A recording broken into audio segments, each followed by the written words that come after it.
805쪽에 있고요. 805쪽 구약. 번갈아 읽고 마지막 절 같이 읽도록 하겠습니다. 제가 먼저 읽겠습니다.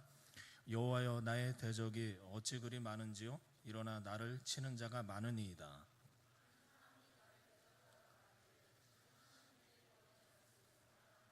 여호와여, 주는 나의 방패시요 나의 영광이시요 나의 머리를 드시는 자이시니이다.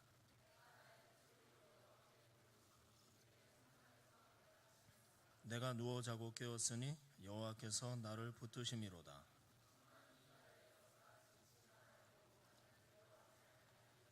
여호와여, 일어나소서. 나의 하나님이여, 나를 구원하소서. 주께서 나의 모든 원수의 뺨을 치시며 악인의 이를 꺾으셨나이다. 구원은 여호와께 있사오니 주의 복을 주의 백성에게 내리소서. 아멘. 하나님을 알면 평안이 옵니다. 오늘 제목 이렇게 안 뜨네.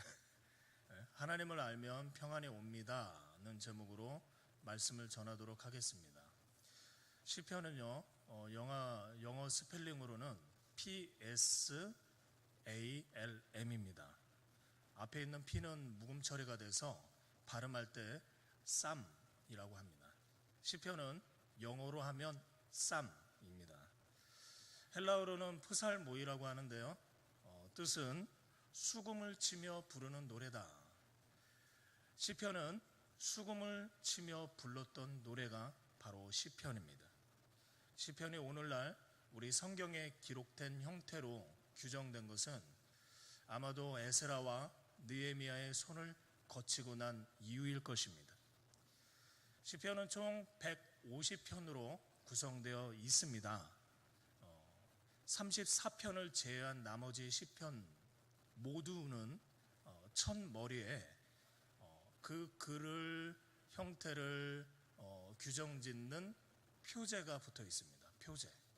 여러분, 표제가 뭡니까? 사전에 찾아보니까 이렇게 나와 있나요? 어떤 글의 주제나 내용을 함축해서 알리는 제목 부분을 표제라고 합니다. 쉽게 말해서 표제는 다른 말로 제목이라고 부를 수가 있어요. 보통 표제는 한 문장으로 구성되어 있거나 핵심 단어를 조합해서 만들어냅니다. 시편을 잘 앞으로 여러분이 읽거나 이해를 하려면 이 표제문을 잘 들여다 보아야 합니다.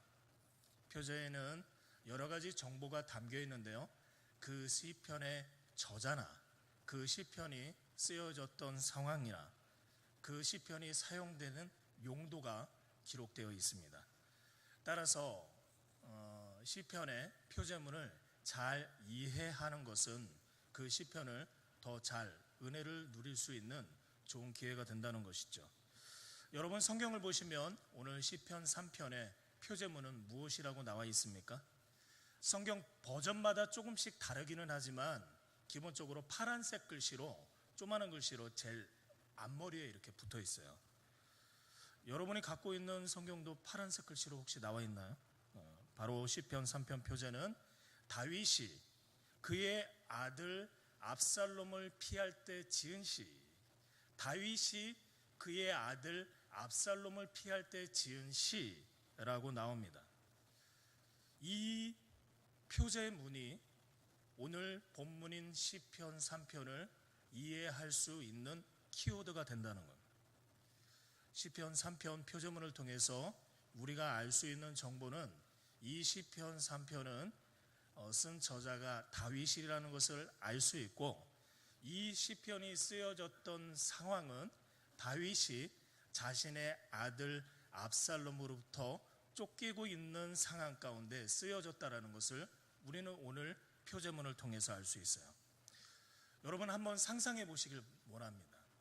다윗이 지금 화려한 왕궁에서 앉아서 이 시편을 쓴 것이 아니라 자신의 아들 압살롬이 칼을 들고 죽이러 달려오면서 도망가면서 쓴 시편이라는 것을 인식하면서 우리가 오늘 본문에서 주목해야 될 구절이 있습니다. 바로 5절인데요. 한번 보실까요? 내가 누워 자고 깨었으니 여호와께서 나를 붙드심이라. 이 말은 무슨 말이냐면 밤에 아주 잘 자고 아침에 상쾌하게 일어났다는 말이에요. 쉽게 말해서 꿀잠 잤다는 말입니다.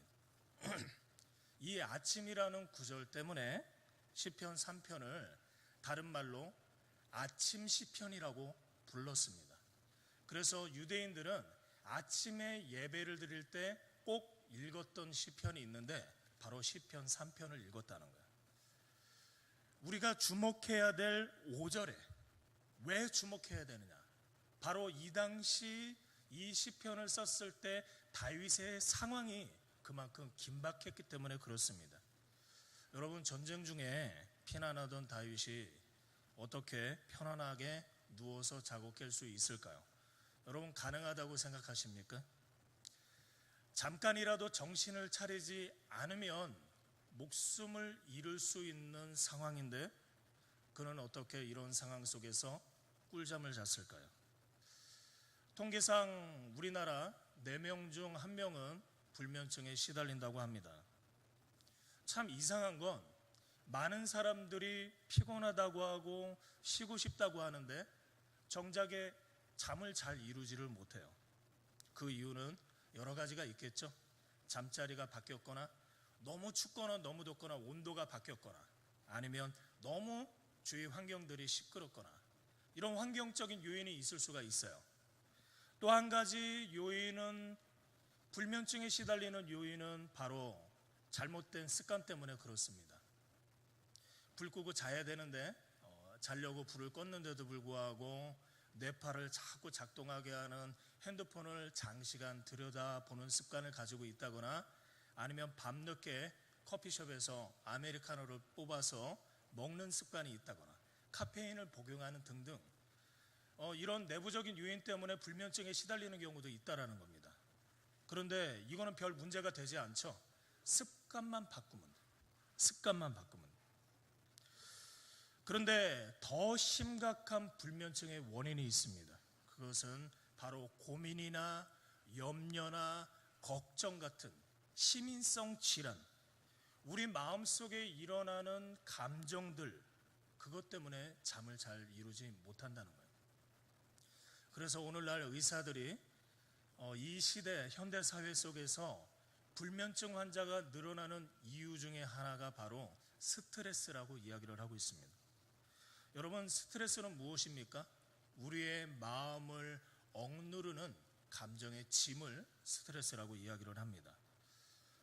평화롭고 복음의 자유가 있는 이 대한민국 땅 가운데서도 4명 중 1명이 스트레스로 인하여 불면증에 시달리고 있는데 하물며 전쟁 가운데 게다가 저 먼 사람도 아니고 가장 사랑했던 아들로부터 쫓기고 있는 이 다윗이 받았던 걱정과 고민과 염려는 그가 받았던 스트레스는 얼마나 컸겠습니까? 그런데 그가 지금 오늘 본문에서 이와 같은 고백을 하고 있다는 거예요. 푹 자고 아침에 상쾌하게 일어나고 꿀잠 잤다 이러고 있는 다윗의 모습을 우리는 오늘 시편 3편을 통해서 볼 수 있다는 거예요. 어떻게 다윗이 이런 고백을 할 수 있었는가? 그 질문에 답을 하기 이전에 우리는 이 본문 속에서 다윗이 처한 상황을 더 깊이 들여다보아야만 합니다. 표제에도 나와 있듯이 이 시편 3편은 다윗이 그의 아들 압살롬을 피할 때 쓴 시입니다. 여러분, 왜 다윗이 압살롬을 피해 도망가야 했을까요? 그 배경을 말씀드리겠습니다. 여러분, 압살롬이 누굽니까? 다윗의 여러 명의 아들 중에서 다윗이 가장 사랑했던 셋째 아들이 바로 압살롬입니다. 이 압살롬은요, 이스라엘 전역 가운데 가장 잘생긴 미남으로 뽑힌 사람이에요. 그에게 누나가 있었는데 다말입니다. 다말. 그런데 어느 한날은 이 압살롬의 배다른 형제 암논이 다말에게 뿅 갑니다. 마음속으로 흠모하게 돼요. 그런데 이 암논이 좋아하는 방법이 비신사적이었습니다. 다말의 마음을 얻으려고 하면 정중하게 꽃을 준비해서 갖다 줘야 되는데 그러지 않고 다말의 동의 없이 몸을 겁탈했습니다. 압살롬은 누나 다말을 너무 사랑했어요. 그래서 이 소식을 듣자마자 크게 분노했습니다. 그래서 암논을 찾아가서 결국은 죽입니다. 그런데 암논은 다윗에게도 소중한 자식이죠. 그래서 압살롬은 암논을 죽인 자기 자신이 다윗에게 혼날까봐 도망갑니다. 나중에 군대 장군 요압이 다윗과 압살롬 사이에서 화해를 요청했고 결국에는 압살롬은 다시 왕궁으로 들어오게 됩니다. 그런데 여기서 문제가 생겨요. 압살롬이 여기서 그만둔 것이 아니라 다윗 왕과 화해한 이후에 자기 군대를 조직하며 세력을 키워요. 또 이스라엘 사람들이 다윗 왕에게 고민을 털어놓으려고 왕국으로 가는 길목 가운데 압살롬이 일부러 서서 그 사람들의 고민을 들어줍니다. 그래서 내가 다윗 왕 대신에 당신의 문제를 해결해 주겠다라고 이야기를 하면서 그 사람들을 포섭합니다. 왜 압살롬은 이런 행동을 합니까? 사람들을 꿰기 위해서요. 그래서 압살롬은 반역할 사람들을 어느 정도 모이게 합니다. 이때 압살롬은 자기의 세력이 어느 정도 생기고 난 이후에 헤브론으로 가서 다윗을 쫓아냅니다. 결국에는 다윗은 예루살렘 성을 버리게 되고 도망가기로 결정합니다. 여러분 보세요.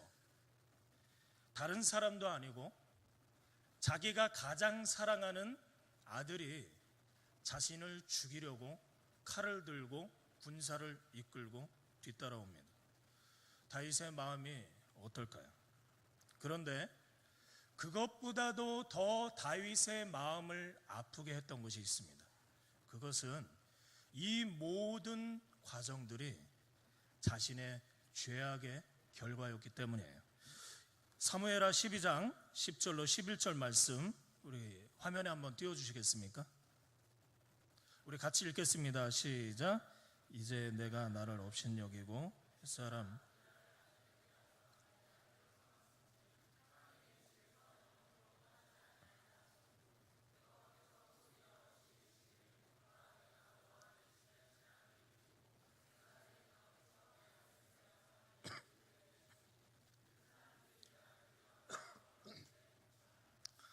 이 말씀은 다윗이 밧세바를 범했을 때 선지자 나단을 통해서 다윗에게 주셨던 하나님의 말씀입니다.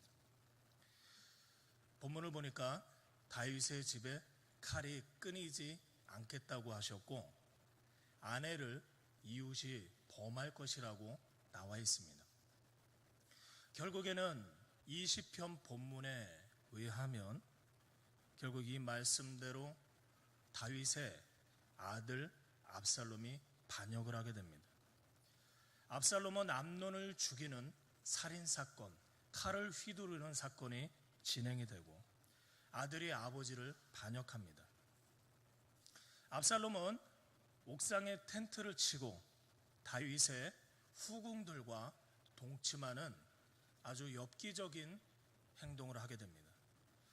그것도 사람들이 다 지켜보는 대낮에 하나님의 말씀이 그대로 이루어진 겁니다. 다윗은 자기를 뒤쫓아오는 압살롬의 모습을 보면서 자신의 죄 때문에 이루어지는 모든 일들을 지금 지켜보고 있습니다. 그것 때문에 다윗은 육체적으로나 정신적으로나 영적으로 엄청난 고통 속에서 지금 이 시편 3편을 쓰고 있다는 거예요. 여러분 1절을 한번 보세요. 여호와여 나의 대적이 어찌 그리 많은지요 일어나 나를 치는 자가 많으니이다. 자신은 압살롬의 반역 사건 이후에 자신을 싫어하고 자신을 미워하는 사람들이 대적자들이 생각보다 많다는 사실에 놀랍니다. 바꾸어 말씀드리면 그 이전까지는 다윗이 생각하기를 내가 싫어하는 사람은 이렇게 많지 않을 거라고 생각했다는 것이죠. 사실 다윗은 왕이 되기 이전에 사울 왕에게 쫓기는 것 빼고는 왕이 되고 난 이후에 그에게 대적하는 사람은 별로 없었습니다. 형통한 삶을 살았어요. 그런데 그가 압살롬의 반역을 겪고 난 이후에 그게 아니라는 사실을 깨달았습니다. 자신을 평소에 따랐던, 자신을 좋아했던 수많은 사람들이 압살롬 편에 섰다. 다윗은 충격을 받죠. 그런데 더 충격적인 사실은 그 반란을 일으킨 자의 우두머리가 자신이 가장 사랑했던 아들이라는 것입니다. 여러분, 여기서 질문 한 가지 하겠습니다. 다윗을 없애려고 했던 이 대적자가 이전에는 없다가 새롭게 생겨날 것일까요? 그렇지 않다는 거예요. 이전에도 다윗을 대적했던 대적자들은 있었습니다. 하지만 그 이전에는 이 대적자들이 감히 다윗을 대적할 용기가 나지 않았던 것이죠. 왜냐하면 대적자들의 눈에 보기에도 다윗 삶 가운데 다윗을 보호하시고 이끌어 가시는 하나님의 일하심이 보였기 때문에 그렇습니다. 그래서 그들은 불만이 있었어도 조용히 있었어요. 그런데 그들에게 절호의 찬스가 찾아옵니다. 다윗을 대적할 기회가 찾아옵니다. 언제입니까? 다윗이 하나님 앞에서 죄를 짓는 순간이었습니다. 다윗은 자신의 충신, 자신의 말 한마디라면 목숨까지 내어 던질 수 있는 우리아의 아내 밧세바를 범했습니다. 이에 대한 대가가 무엇인지 아십니까? 하나님 안에서 다윗을 보호했던 하나님의 손길이 떠났다는 겁니다. 이때를 틈타서 마침내 조용했던 다윗 주변에 있던 대적자들이 들고 일어나게 됩니다. 무엇을 말합니까? 결국 다윗의 죄가 압살롬의 반역으로 이어진다는 겁니다. 여러분, 이 내용이 저와 여러분에게 주는 교훈은 무엇입니까? 우리는 하나님의 보호 속에서 살아가고 있는 존재라는 거예요. 만일 현재 여러분들이 하나님 앞에서 마음껏 찬양하고 예배드리고 언제든지 기도할 수 있고 밥 먹을 수 있고 잘 수 있다면 그건 하나님이 현재 여러분의 삶을 보호하고 계시다는 강력한 증거입니다. 만약에 하나님께서 여러분을 향한 보호하심을 거둔다면 증거가 나타나는데 첫 번째 증거가 바로 마음속에 평안이 깨진다는 것. 그렇다면 무엇이 하나님의 보호하심을 받지 못하게 만듭니까? 죄입니다. 여러분, 죄는요, 하나님과 우리 사이를 가로막는 장애물이에요. 우리가 죄를 지으면 하나님께서 우리의 삶을 향한 하나님의 보호하심의 손길을 거두십니다. 그렇게 되면 잠잠했던 우리 주변에 있었던 일들, 나의 대적들이 일어나서 우리를 공격하게 됩니다. 게다가 여기서 끝나는 것이 아니에요. 나에 대한 말도 안 되는 소문을 퍼뜨리고 다닙니다. 2절을 보세요. 많은 사람이 나를 대적하여 말하기를 그는 하나님께 구원을 받지 못한다 하나이다. 이렇게 말하는 사람이 내 주위에 있을 수 있다는 겁니다. 그러나 다윗은 많은 사람들이 갑자기 일어나 자신을 비난하고 너는 소망이 없어 라고 이야기를 하는 그 순간에 자신이 닥친 문제를 하나님께 가져가고 그 문제의 해답을 하나님에게서 찾습니다. 3절을 한번 보실까요? 우리 같이 한번 읽겠습니다. 시작. 여호와여, 주는 나의 방패시오 나의 영광이시오 나의 머리를 드시는 자이시니이다.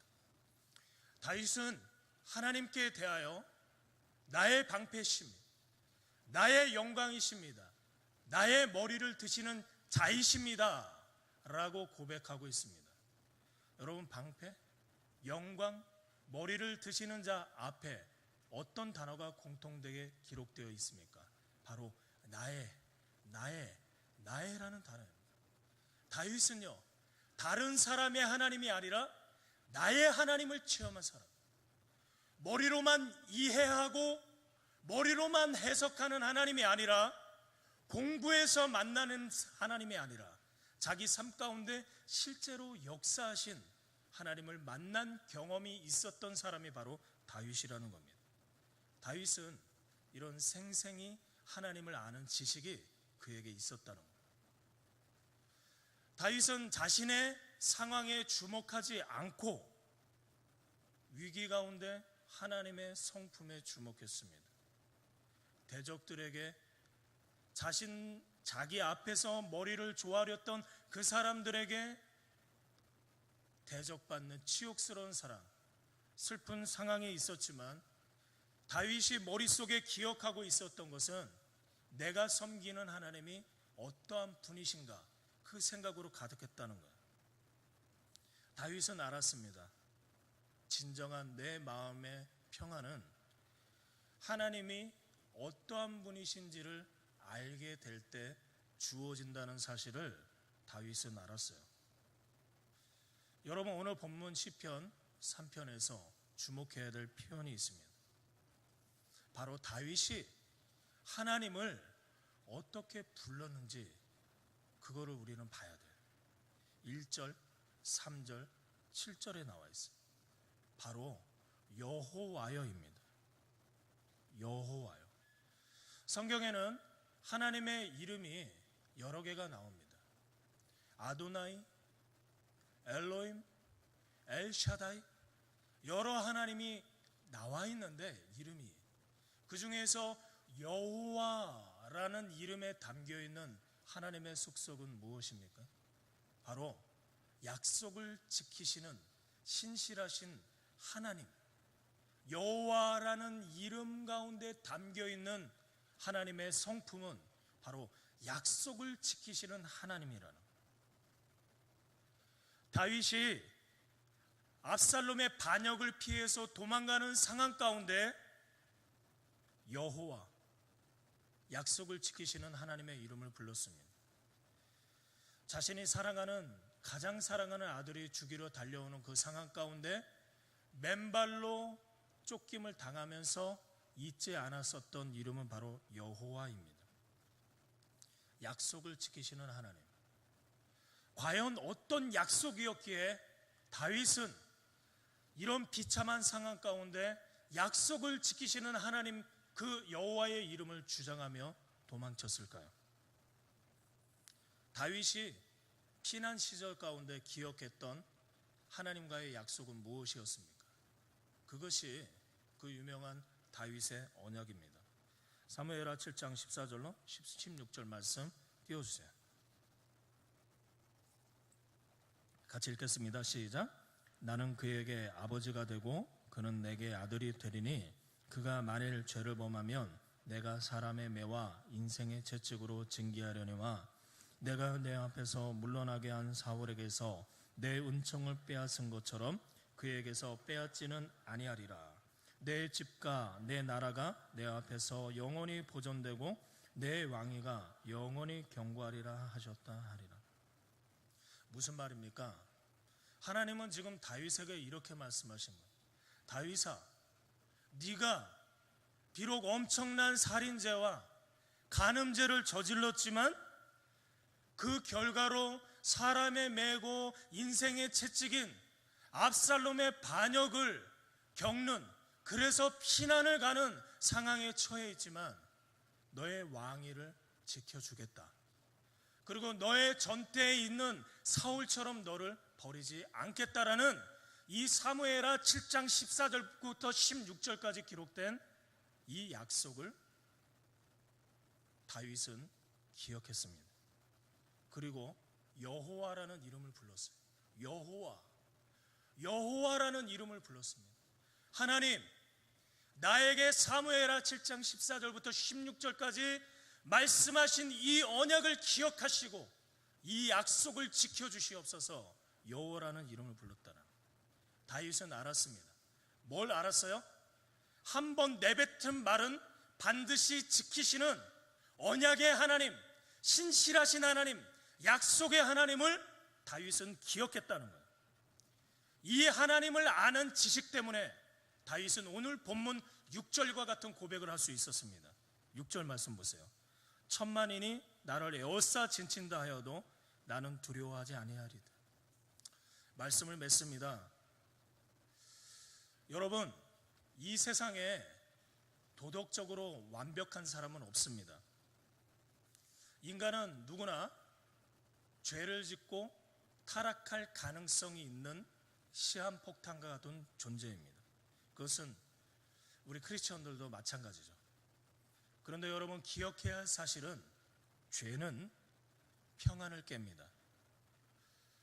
두려움을 가져옵니다. 죄책감을 줍니다. 조용히 있던 대적들을 일으키는 촉매자가 됩니다. 하나님의 보호하심을 가로막는 원인이 바로 죄라는 겁니다. 저나 여러분이나 다윗이나 똑같은 연약함을 가지고 있어요. 그러나 한 가지, 오늘 다윗의 모습 속에서 그가 칭찬받아야 될 점은 그는 현실의 어려움만 본 것이 아니라 그 너머에 자신과 약속하신 신실하신 하나님을 볼 수 있는 눈이 있었다는 겁니다. 다윗은 약속을 지키시는 하나님에 대한 지식이 있었던 사람이에요. 만약에 다윗에게 그런 하나님에 대한 지식이 없었다면 다윗은 죄책감으로 자살을 했을지도 모릅니다. 그러나 그는 자살하지 않고 오히려 회개하며 여호와의 이름을 불렀고 다윗의 언약을 기억합니다. 여러분, 우리 인간은요, 우리 크리스찬으로는요, 언제 우리의 마음 가운데 평안이 주어집니까? 죄를 회개하는 것과 동시에 하나님이 어떠한 분이신지 아는 지식이 내 마음 가운데 들어올 때 주어집니다. 하나님을 진정으로 알게 되면 평안이 옵니다.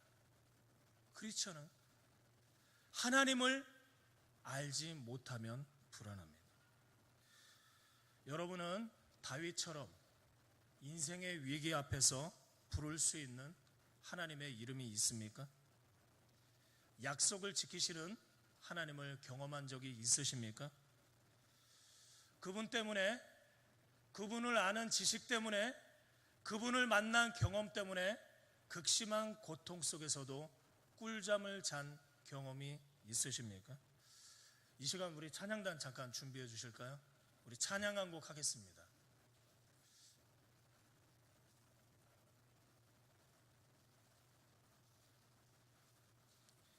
이 시간 자리에서 다 같이 일어나시죠. 그리고 하나님은 너를 지키시는 자, 우리가 부르시면서 오늘 말씀 붙들고 기도하는 시간을 갖기를 소망합니다.